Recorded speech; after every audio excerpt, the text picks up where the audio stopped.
এই প্রথম লন্ডনের বিখ্যাত টাওয়ার ব্রিজের কাছে রয়্যাল মিন্ট কোর্টে বিশাল দূতাবাস গড়ে তুলবে বেজিং। সেটা তো খুব স্বাভাবিক ঘটনা। না, ব্যাপারটা ঠিক ততটা সহজ না।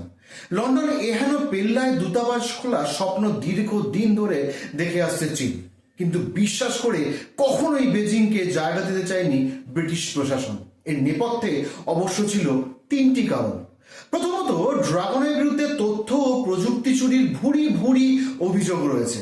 দ্বিতীয়ত, দূতাবাস তৈরি হলে হংকং ইস্যুতে ড্রাগনের অশান্তি ছড়ানোর আশঙ্কায় ভুগছিলেন ইংরেজ গোয়েন্দা। সবশেষে অবশ্যই বলতে হবে সাইবার হ্যাকিং এর আতঙ্কের কথা। তাছাড়া ঘরোয়া রাজনীতিতে চাইনিজদের প্রভাব বাড়ুক সেটা কখনোই চায়নি ব্রিটিশরা, কিন্তু তারপরেও হাল ছাড়েনি চীন। ক্রমাগত ব্রিটিশদের সঙ্গে দ্বিপাক্ষিক সম্পর্ক মজবুত করার চেষ্টা চালিয়ে গেছে বেজিং। আর তার ফলস্বরূপ গুপ্তচর বৃত্তির ঝুঁকি থাকা সত্ত্বেও টেমসের তীরে বিশাল দূতাবাস খোলার অনুমতি পেয়ে গেল চায়না। ঠিক তারপরেই চীন সফরে গিয়ে ড্রাগন প্রেসিডেন্ট শি জিনপিং এর সঙ্গে পাক্কা 3 ঘন্টা বৈঠক করে এলেন কির স্টারমার।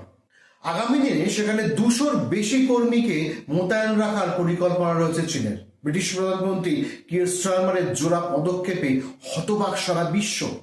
তাহলে কি মার্কিন প্রেসিডেন্ট ডোনাল্ড ট্রাম্পের দৌরাত্মে অতিষ্ঠ হয়ে চীনের ব্যাপারে ছুতমার কাটিয়ে উঠছেন তিনি? এর পিছনে আসল গল্পটা কি? ন্যাটো নিয়ে একটা প্রবলেম তো ইউএস অ্যান্ড ইউকের মধ্যে ছিল আর আছে। তার সাথে যুক্ত হয়েছে গ্রিনল্যান্ড নিয়ে ঝামেলা, আর তার সাথে অ্যাড হলো রিসেন্টলি আফগানিস্তান নিয়ে করা মন্তব্য। ট্রাম্প বলেছেন ওখানকার যুদ্ধে ব্রিটিশেরা কখনোই সামনের সারিতে ছিল না। ইংরেজ সৈনিকদের রণাঙ্গন থেকে অনেক দূরে রাখা হয়েছিল। হিন্দুকুশের লড়াইয়ের যাবতীয় কৃতিত্ব শুধুমাত্র আমেরিকার, বাকিরা কেউ কিছুই করেনি। কারণ ন্যাটোর সামরিক ক্ষমতা খুব সীমিত। আমরা ছাড়া ওই জোটের কেউই তেমন শক্তিশালী নয়। আমেরিকা ছাড়া বাকিরা ন্যাটোর অস্তিত্ব টেকাতেই পারবে না।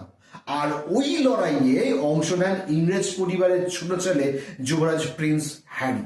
ফলে ব্রিটিশদের সেন্টিমেন্টটা বুঝতে পারছেন তো। এরপরে আফগানিস্তান যুদ্ধের আত্মবলিদান প্রসঙ্গে ব্রিটিশ আমজনতা সরব হওয়ায় শেষ পর্যন্ত বাধ্য হয়ে পিছু হটেন ডোনাল্ড ট্রাম্প এবং ব্রিটিশদের প্রশংসাও করেন। আপনারা কি মনে হয় কির স্টারমার কি ট্রাম্পের হাত ছেড়ে দিলেন?